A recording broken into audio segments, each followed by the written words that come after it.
나눌 말씀은 신약의 마태복음 5장입니다. 마태복음 5장 7절 말씀 읽겠습니다. 신약 성경 마태복음 5장 7절 말씀 한 절만 같이 읽겠습니다. 7절 말씀 같이 읽겠습니다. 시작. 금일이 여기는 자는 복이 있나니 그들이 금일이 여김을 받을 것이며. 네, 할렐루야. 오늘도 은혜의 길로 하나님께서 우리의 삶을 인도하실 줄 믿습니다. 어제까지 우리는 팔복 중에서 앞에 말씀하시는 네 가지 복을 살펴보았는데 어떤 복들이었습니까? 심령의 가난한 이 복이었죠. 그런가 하면 애통하는 것이 복이었고요. 세 번째는 온유함이 복이었고, 어저께 살펴본 의에 줄이고 목마름이 또 복이라고 말씀하시는 말씀드렸는데, 사실 이 네 가지 복은 다 논리적으로 이렇게 연결이 됩니다. 뿐만 아니라 뒤에 이어서 오늘부터 또 이어서 뒤에 다섯 가지 복, 네 가지 복, 다섯째 복부터 여덟 번째 복까지도 논리적으로 하나하나 연결되어지고요. 계속해서 살펴보겠지만 이런 복들이 그냥 따로따로 각각 있는 것이 아니라 연결되어 있는 부분이 있는데 어떻게 연결이 될까요? 우선 심령이 가난한 사람은 자신 안에 어떤 선을 행한 능력이 없음을 깨달은 사람이잖아요. 이런 사람은 주님의 은혜를 바라보면서 천국을 소유하게 된다. 천국이 저희 것이며 하나님 나라를 가지게 된다고 말씀하셨는데, 또한 이 사람은 자신이 영적으로 절망적인 그런 절망적인 상태라는 것을 인식하면서 애통하는 자리로 나아가는 거죠. 그래서 애통하게 되고요. 그래서 이 애통으로 말미암아 죄의 용서함을 받고 주님의 위로를 경험하는 그런 사람인 것이죠. 그리고 이런 죄의 용서와 구원의 감격을 진정으로 가진 사람은 마음에 무엇이 있는 것입니까? 죄의 용서를 받고 하나님의 은혜를 경험한 사람은 온유함이 있는 거죠. 훈련된 온유함, 길들여진 온유함, 부드러움이 있는 온화함으로 형제와 이웃들을 향하는 그런 온유함도 나아간다는 것입니다. 그리고 더욱 하나님의 은혜와 자비하심을 바라보면서 자신의 의로움이나 공로가 아니라 주님의 대속에 있는 것들, 의에 줄이고 목마름으로 나아간다. 이런 삶의 모습이 이어지는 것이 복된 하나님 백성의 삶이다. 주님 가르쳐 주시는 말씀입니다. 여러분, 그렇기 때문에 이런 하나님 백성의 복된 삶의 모습이 가장 첫 출발이 무엇입니까? 심령의 가난함. 우리 자신의 모습이 얼마나 절망적이고 얼마나 가난한지, 얼마나 벌거벗은 모습인지를 정확하게 직시하고 그것을 깨닫고 그것을 인정하며 고백할 때 거기로부터 모든 복이 임하는 것이죠.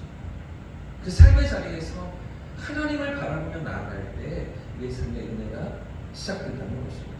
그리고 오늘 계속해서 이어지는 다섯 번째 복부터 여덟 번째 복까지도 마찬가지인데요. 7절 말씀을 한 번 더 읽어보겠습니다. 시작. 금일이 여기는 자는 복이 있나니 그 일임을 받을 것이며. 마찬가지로 은혜를 경험하고 그 은혜를 가지고서 살아가는 사람에게 금일함이 자연스럽게 나타난다는 것인데요. 여러분, 원래 우리말에는 금율이라는 단어가 없었습니다. 금율이라는 단어는 이 신약 성경을 우리말로 번역하면서 만들어낸 우리나라 선교 초기에 선교사님들이 만든 단어인데요. 우리말 가운데 이 헬라 함께 아파한다라는 이 단어를 번역해야 되는데, 이 엘레오스라는 이 헬라어 단어를 우리말로 번역할 때 원래 일상에서 쓰던 단어가 있었습니다. 금율과 가장 가까운 단어가 무엇입니까? 자주 사용하는 자비라는 단어입니다. 함께 아파한다, 자비를 베푼다, 자비로운 마음을 갖는다. 자비로 번역하면 될 텐데 이 단어가 일상 가운데 쓰여지지만 어떤 문화 가운데서, 어떤 배경 가운데서 이 자비라는 단어가 많이 사용됩니까? 불교 용어잖아요. 불교적인 어떤 그런 상황 가운데, 불교적인 어떤 그런 오랫동안 불교 문화에서 사용되어 오던 단어이다 보니까 이 자비로 엘레오스를 번역하기가 조금 애매했던 거죠. 그래서 이 선교사님들이 여러 한자 배경으로 그때 조선 말기에 신약 성경을 번역하면서 불쌍히 여길 자에 가엾게 여기다 휼자를 두 개의 한자를 붙여서 긍휼이라는 단어를 만든 거죠. 이 단어가 원래 우리가 쓰던 말이 고유의 말이 아닌 것이죠. 아무튼 이 엘레오스라는 단어는 그저 불쌍히 여긴다, 그저 치근히 여긴다 이 정도의 단어가 아니라 그 아픔에 함께 동참한다, 그 자리로 함께 들어간다, 함께 고통을 받는다, 이런 의미가 담겨져 있습니다. 그런 말씀이 이 긍휼이라는 것이죠. 그러니까 오늘 다섯 번째 부분은 그렇게 어렵지가 않습니다. 하나님 백성으로 부름받은 성도가 정말 하나님 자녀답게 살아가는 모습은 함께 아픔에 동참하고 다른 이들의 그 고통에 함께 참여할 줄 아는, 그 아픔을 함께 느낄 줄 아는 그런 삶의 모습이라고 주님 말씀하시는 것이죠. 긍휼히 여기는 그런 삶. 그러면 긍휼함을 얻는, 긍휼함을 또 돌려받게 될 것이다, 이런 말씀으로 예수님께서 가르쳐 주시는데, 자, 그런데 여러분 여기서 한 가지 우리가 생각해 봐야 할 부분은 긍휼히 여기는 자에게 그들도 긍휼히 여김을 받는다 말씀하셨는데, 그럼 여러분 긍휼히 여기는 사람이 그 사람이 긍휼함을 또 받게 되는 그 긍휼함을 베푸는 분은 누구십니까? 누군가에게 우리가 긍휼함을 베풀었을 때 우리에게 긍휼을 베풀어주는 그 주체는 누구입니까? 두 가지 해석이 가능한데요. 첫 번째는 우리가 긍휼을 베풀면 긍휼을 받은 그 사람이 우리에게 긍휼을 베풀어줄 것이다, 이런 해석이 가능합니다. 또는 우리가 긍휼을 베풀면 그 사람이 꼭 아닐지라도 다른 사람들로부터 긍휼함을 받게 하신다, 이런 해석이 가능합니다. 그죠? 긍휼히 여기는 자는 복이 있나니 그들이 긍휼히 여김을 받을 것이며, 이렇게 말씀하셨잖아요. 그 긍휼히 여김을 받는 것이 그 상대방이나 다른 사람들로부터 긍휼함을 받게 하신다, 이런 해석이 가능하죠. 그런가 하면 또 하나는요, 우리가 누군가를 긍휼히 여기면 그러면 하나님께서 우리를 긍휼히 여기신다, 이런 해석도 가능합니다. 여러분 이 두 가지 중에 어떤 것이 더 가능성이 있어 보이십니까? 첫 번째입니까? 두 번째입니까? 어떤 해석이 더 예수님 말씀에 가까울까요? 오늘 말씀에 이 주체가 생략되어 있잖아요. 주체가 없기 때문에 두 가지 해석이 다 가능한 것 보이지만, 그러나 지금까지 우리가 네 가지 보고 살펴봤던 것처럼 이 팔복의 흐름 속에서 어떤 게 더 가까워 보이십니까? 하나님이 주체이신 거죠. 하나님 나라를 주시는 분도, 위로를 주시는 분도, 땅을 기업으로 주시는 분도, 배부르게 하시고 만족을 주시는 분도 다 하나님이시기 때문에, 그래서 신학적으로 성경 곳곳에 쓰여지고 있는 이런 표현들, 이 주체가, 주어가 사라진 이런 표현들을 학자들은 신적 수동태라고 부릅니다. 뭐라고 부른다고요? 신적 수동태. 유대인들이 그랬다는 거죠. 하나님의 이름을 함부로 입에 올리거나 손으로 쓰는 것조차도 아주 조심스러워했다는 거죠. 유대인들이 그 성경을 필사하면서 복사본을 만들면서 여호와라는 이름이 등장할 때 그냥 쓰지 못하고 뭘로 차용해서 쓰게 됩니까? 아도나이, 주라는 단어로 여호와의 이름을 바꿔서 쓰게 됩니다. 근데 쓸 때도 그냥 쓰지 못하고요, 하나님의 이름이 납작되어지면 그러면 목욕을 하고 옵니다. 그리고 새로운 붓을 준비해서 그러면서 이제 아도나이라고 적는 것이 유대인들이었던 것이죠. 오늘 7절도 같은 부분의 말씀입니다. 하나님의 이름을 언급하면서 하나님께서 무엇을 하실 것이다 라고 능동태로 표현하기보다는 그냥 하나님의 이름을 생략한 채로 지금처럼 긍휼히 여김을 받을 것이다, 이렇게 기록하는데, 하나님께로부터 긍휼함을 받을 것이다, 신적 수동태인 것이죠. 이런 수동태를 표현하기를 유대인들은 자주 사용했다. 이런 문화는 지금 이 복음서를 쓰고 있는 마태나 복음서의 대상이 되는 유대인들에게 아주 익숙한 그런 부분인 것입니다. 그러니까 여러분 무슨 이야기입니까?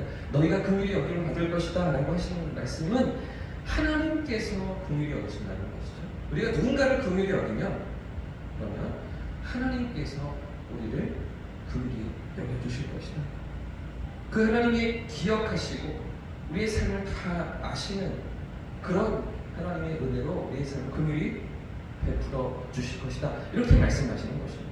그러니까 여러분 아주 간단하고 쉬운 말씀인데요. 그런데 여러분 너무나 간단한 말씀인데 이 말씀 앞에서 우리에게 일어나는 문제가 있습니다.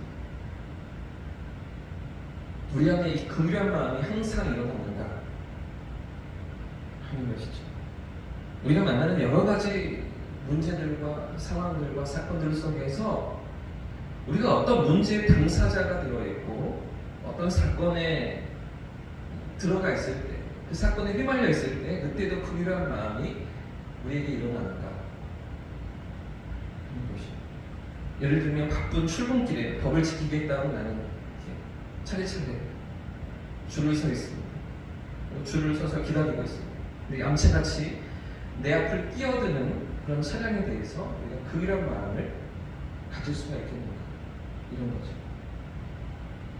모처럼 식구들과 외식을 하려고 좋은 시간을 보내는 식당에 갔는데 너무 이렇게 서비스가 엉망이고 너무 이렇게 손님을 대하는 태도가 마음에 들지가 않는 거죠. 음식도 보니까 위생 상태가 그렇게 깨끗한 것 같아 보이지도 않고 음식을 재생하는 것 같아 보이기도 하고요. 그러면서 이 불편한 마음이 계속 생겨나는데 하루 종일 다 망쳐버린 것 같은 그런 식당 주인을 향해서 긍휼한 마음을 가질 수가 있는 거예요.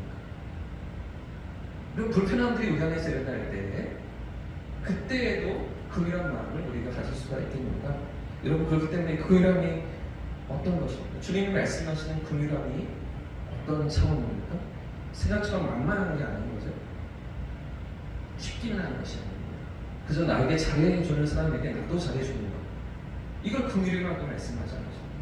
그건 이방인들도 다 하는 짓이다. 그건 누구나 다 할 수 있는 일이다. 예수님 말씀하시잖아요. 적당히 좋게 지내면서 큰 갈등이 없는 그런 상황에 긍휼함이 나는 것입니다. 그러니까 저 멀리 아프리카에 먹을 것이 없는 아이들을 TV로 보면서 그러면서 좀 도와줘야 하는데 이런 생각을 갖는 걸 긍휼함이라고 말씀하시는 게 아닌 것이죠. 그럼 여러분, 긍휼이 무엇입니까? 긍휼이 어떤 것입니까? 이 긍휼이라고 하는 것은 자격이 없는 사람에게 베풀어주는 허위인 것이죠. 함께 아파하고 그 아픔에 함께 동참하는데 자격이 없는 사람에게 베풀어주는 그런 호의를 긍휼이라고 말씀하시는 것이죠. 전혀 마땅치 않은 사람입니다. 전혀 호의를 받을 자격이 없어 보이는데 그런데도 그 사람을 향해서 베푸는 사람, 그 사람을 긍휼이라고 주님 말씀하시는 것이죠. 그럼 여러분, 어떻게 이런 긍휼을 우리가 실천할 수가 있겠습니까? 이런 자격이 없는 사람들만을 향하여서 어떻게 긍휼의 마음을 가지고 이런 긍휼을 베풀면서 우리가 이 땅을 살아갈 수 있는 것입니까? 관점이 달라지는 것이죠. 보는 눈이 달라지는 것이죠. 세상을 내 입장에서 내 시선으로 바라보지 않고 주님의 눈으로, 주님의 관점으로 바라보는 것입니다. 여러분, 우리가 긍휼한 마음을 가지지 못하는 이유가 무엇 때문입니까? 우리가 더러운 것을 더 잘 보기 때문입니다. 우리가 나쁜 것들을 더 빠르게 파악하기 때문이죠. 사람들의 단점을 보기 좋아하고 비난하는 것들을 보기 좋아하면 아주 작은 허물에도 정죄하면서 그 사람을 향하여서 평가해버리고 마음을 닫는 일들이 우리에게 너무나 빨리 일어나기 때문입니다. 그렇기 때문에 긍휼의 마음을 갖기 위해서 먼저 바뀌어야 될 것은 우리의 마음이죠. 우리의 관점이라는 것입니다.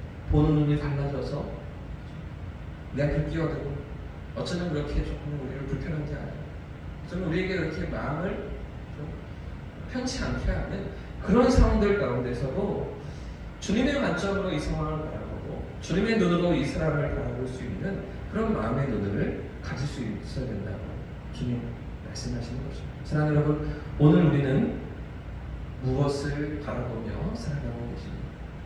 어떤 것들이 우리 눈에 들어오고 계십니까? 왜 우리는 사람들의 단점과 실수들만 바라보면서 그 안에 있는 하나님의 기대와 하나님의 가능성을 바라보지 못하는 것입니다. 우리 주님은 다 도망가고 다 배신할 것을 아시면서 마지막 순간까지 그 제자들을 기대하시고 그들을 향하여서 그들의 열매를 소망하시며 그렇게 품어주셨는데 왜 우리는 그런 하나님의 기대와 그런 가능성을 품지 못하는 것입니까? 우리 안에 주님의 마음이, 주님의 눈이 없기 때문이죠. 주님의 마음으로 바라보면 전혀 다 새로운 상황, 전혀 새로운 세계가 열려지는 것입니다. 사랑하는 여러분, 오늘 우리에게도 이런 긍휼의 마음을 부어달라고 기도했으면 좋겠습니다.